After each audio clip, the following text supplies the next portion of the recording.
Busca pelo sucesso é sempre uma escolha ativa e muito consciente. Nada no sucesso acontece por acaso, ou vocês acham que ele cai do céu no colo das pessoas? Não tem escapatória, não adianta imaginar qualquer outro caminho.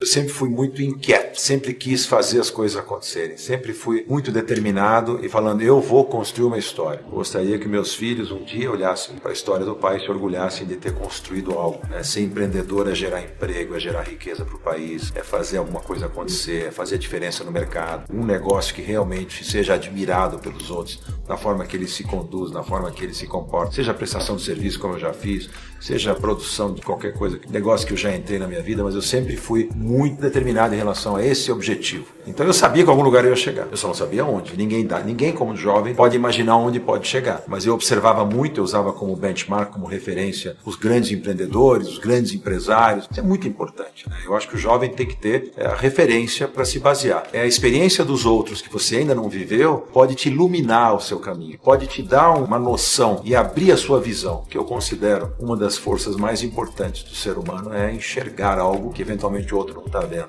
E se enxergar dentro desse contexto. Eu me enxergava em algum lugar muito grande no futuro. E eu queria estar lá. Eu não vou passar essa vida para ser medíocre ou ser só mais um. Vou tentar ser alguém especial. E para isso me dediquei bastante. Medo e insegurança são intrínsecos do ser humano, natural. A gente tem medo quando está numa altura e olha para baixo e tem sensação de frio na espinha. A gente tem medo quando a gente vai enfrentar um projeto e a gente não sabe o que pode acontecer. A insegurança é natural, é super natural. Para entrar em coisa nova, sair da zona de conforto, todos esses aspectos e todas essas situações geram medo e insegurança. Quem disser, mas pode ser o Warren Buffett, pode ser o Steve Jobs, pode ser o Bill Gates, você, eu, disser que nunca teve insegurança ou medo em alguma situação. Agora, como você vai enfrentar o seu medo? A coragem foi definida entre as 500 maiores empresas do mundo como um dos itens mais importantes no sucesso delas. A coragem de investir, a coragem de acreditar, a coragem de enfrentar as crises, a coragem de ter criatividade, de não desistir nunca, de ter essa determinação. Tudo isso faz parte, vamos dizer assim, da definição do sucesso. Então, tive medo várias vezes, sim, já tive insegurança, mas eu consegui largamente superar isso fazendo as coisas acontecerem e não deixando de fazer, e errando, e tropeçando e levantando, e tropeçando e levantando. O bom executivo, o bom empresário acerta mais do que erra, mas vai errar também. A gente sempre tem que abrir mão de alguma coisa, porque nunca tudo corre para o mesmo lado ao mesmo tempo. A vida é uma série de compensações. Eu chamo de como se fosse uma maré, ela vai e ela volta, fluxos e refluxos. Nada está ruim o tempo todo, nada está bom o tempo todo. Nada vai funcionar como você sempre imaginou, mas também nada não vai. Então assim, tudo vai ter uma compensação. A questão é você conseguir administrar isso de um jeito em que a coisa boa seja em maior número do que a coisa ruim. É muito difícil. Então tive várias vezes na minha vida em que as coisas não caminharam como eu achava que tinham que caminhar. Então cabe a você ter o talento de saber, primeiro, jogar para lucros e perdas os problemas que você vai enfrentar. Você vê que está indo mal, saber sair fora disso, saber corrigir rota quando preciso. Isso é uma coisa da gestão fundamental. Correção de rota. A empresa está caminhando para o abismo. Tem que tirá-la do abismo. O negócio não está indo bem. Você tem que identificar os problemas, resolver os problemas e sair do problema. É uma coisa séria, não é brincadeira, não é fácil, mas todos nós enfrentamos isso o tempo todo. Trabalhar é resolver problemas, a vida toda. Viver é resolver problemas. Então, abrir mão do quê? Abrir mão de vida familiar, abrir mão de tempo livre, abrir mão de lazer, abrir mão de uma série de coisas quando você está focado na construção daquela história. Isso aí vai vir depois. Mas sempre com equilíbrio. Porque uma vida sem... O que seria das férias se não tivesse trabalho? O que seria o trabalho se não tivesse férias? Se eu ficar só trabalhando e não tiver... A minha mente também vai se cansar e a minha produtividade vai cair. Eu preciso ter também o momento do lazer, o momento do descanso, o momento da família. Senão nada vai funcionar. Então é este equilíbrio que a pessoa tem que buscar. Mas a gente abre mão de muitas coisas em prol de outras. Isso é um fenômeno que atinge a todos.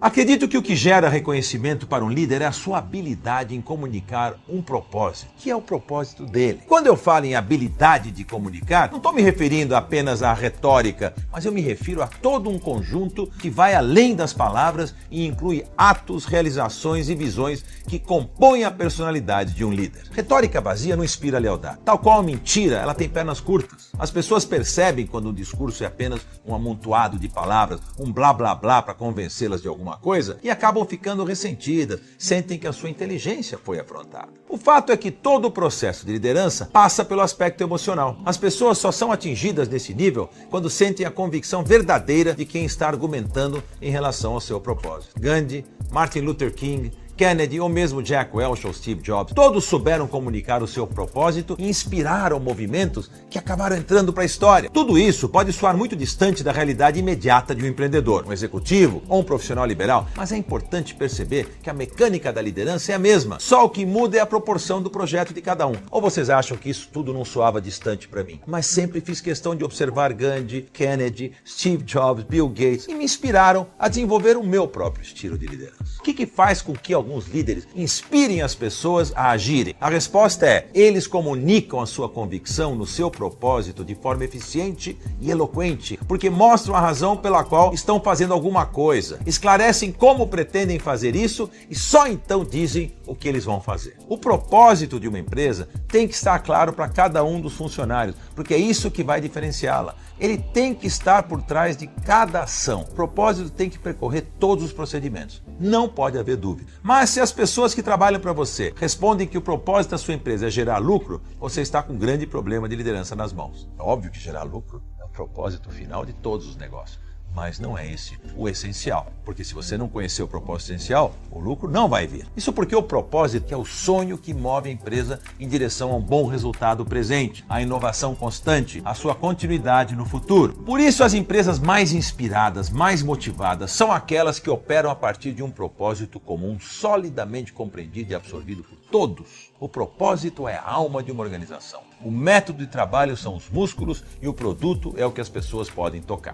Na vida é fácil se distrair. Há sempre alguma coisa fora da programação a ser feita, uma nova possibilidade, um problema inesperado para resolver. Mas em meio a tudo isso, o líder genuíno não perde o foco. Ele sabe o que ele quer para a empresa e segue em frente. Ele não deixa nada perturbar a sua determinação de ir atrás dos seus objetivos. A primeira providência é criar na sua cabeça, ou na planilha, ou no caderno, onde você achar melhor, 2 colunas. A primeira das coisas importantes e a outra das coisas urgentes. Fique bem atento para não negligenciar as importantes em função das urgentes. Muitas pessoas se esquecem de fazer as coisas importantes com cuidado e atenção e esperam que elas se tornem urgentes para só aí começar a atuar no sentido de realizá-las. Vamos imaginar uma situação corriqueira, o Natal. O Natal é uma data social, é inexorável, dezembro chegará e você terá que comprar presentes para sua família. É uma época em que a economia se esquenta. Presentear as pessoas queridas nessa data é importante, especialmente se forem crianças. Mas o tempo vai passando e você se esquece de comprar os presentes. Aí 2 dias antes você sai correndo para tentar achar aquela boneca, aquele videogame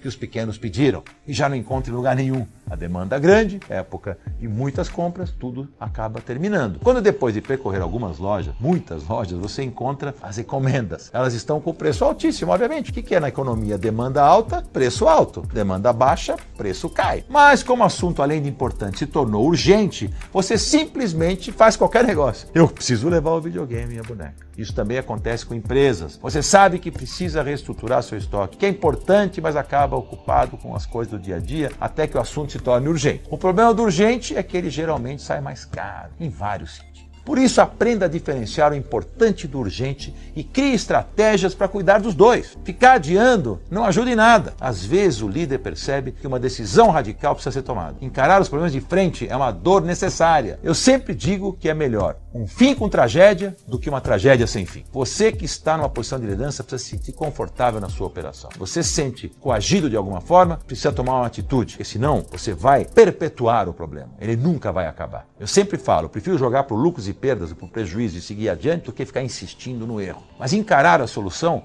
pode exigir até mais bravura, porque muitas vezes é preciso sacrificar alguma coisa. É um jogo de perde e ganha sempre. Numa empresa, o que nunca pode ser sacrificado é o entusiasmo do líder e da sua equipe. Se alguma situação desmotiva as pessoas, ou desmotiva o líder, ou preocupa o líder, acaba reduzindo a sua produtividade. Então, não hesite em eliminar esse problema para que isso não aconteça. Mesmo que isso signifique dar alguns passos para trás. Não importa. Às vezes na vida a gente vai para trás para depois ir muito mais longe para frente. É claro que ninguém quer sacrificar o que quer que seja, mas pode ser que isso se faça necessário. O seu instinto mostra o que é melhor muitas vezes sacrificar alguma coisa do que perder tudo. Eu sempre ficava pensando e olhando e analisando onde que eu quero chegar, o que eu vou fazer, o que eu posso fazer de diferente.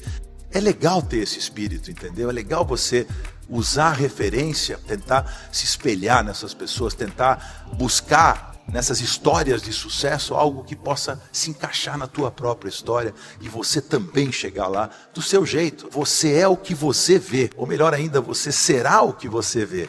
Pensar grande ou pensar pequeno tem o mesmo custo. Então por que eu não vou pensar grande? Ah, mas eu não tenho condição de chegar lá. Bom, já a primeira frase ruim. A frase boa é: eu tenho sim condição. Porque se o cara chegou, por que eu não vou chegar? Às vezes o caminho está lá aí na nossa frente e a gente não vê.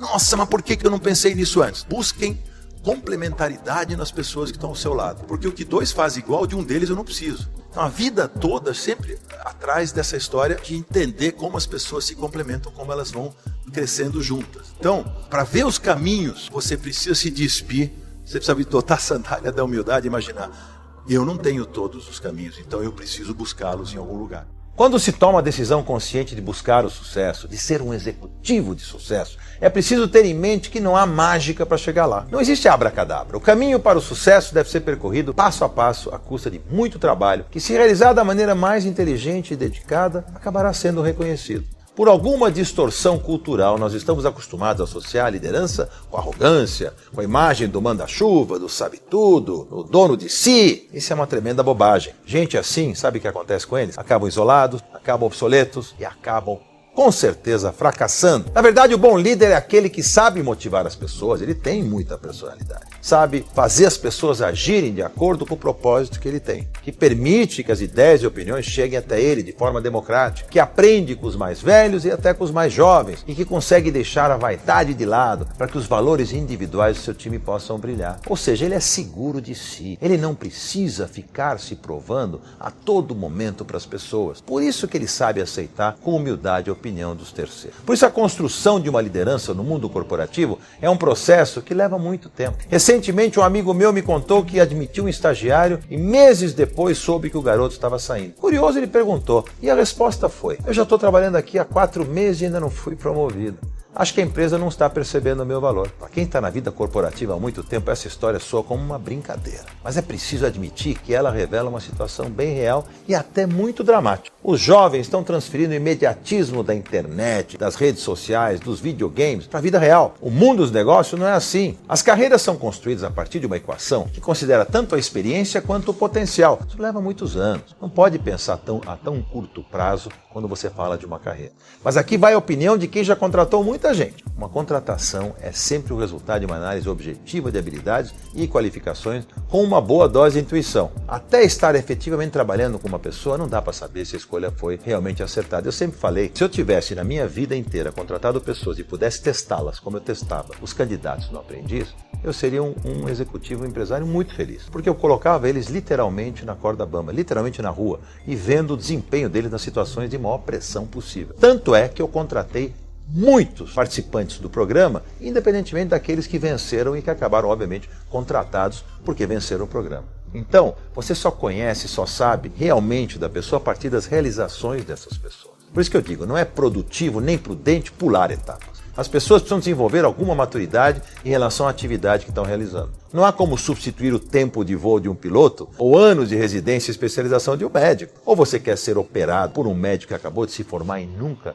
testou nada. Ou você quer entrar no avião com um piloto que está fazendo o seu voo pela primeira vez. As profissões que lidam com a vida humana encaram com naturalidade a necessidade do tempo e da maturidade para que um profissional assuma um determinado grau de responsabilidade. Na vida corporativa é importante ter esse mesmo cuidado. Colocar na gerência de uma empresa alguém despreparado não vai causar uma morte imediata, como seria colocar um bisturi na mão de um estudante, e nem um desastre aéreo na mão de um piloto inexperiente. Mas pode causar muitos prejuízos para uma empresa em forma de perda, mesmo ou de desgaste da marca. As metas até podem ser atingidas, mas a que custo? E quanto tempo que vai demorar isso? Por isso eu volto a repetir, é fundamental não queimar etapa. Isso pode causar ansiedade nos mais jovens que querem sempre, eu só vou ser líder e bem-sucedido quando eu for velho, será que eu não vou conseguir isso antes? E o que eu faço com toda essa força que eu sinto dentro de mim? Calma, usa a força, mas não espera que você vai virar presidente da empresa com 22, 23, 25 ou 28 anos. Esse impulso realizador é como um cavalo de corrida. Tem força, tem potência, mas se for deixado solto, vai se cansar.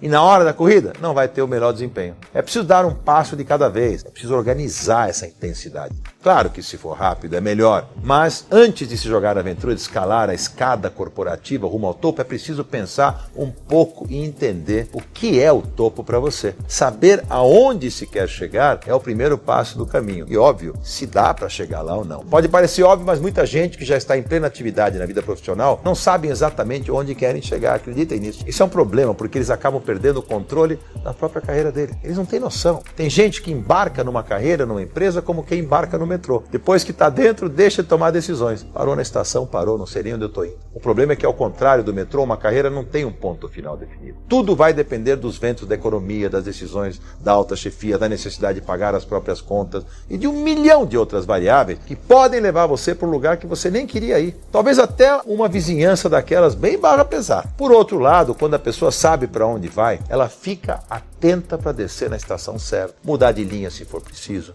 escolher o vagão mais confortável. Ela pode não estar no controle do trem, mas ela está no controle do seu próprio caminho. Ela decide para onde ela vai.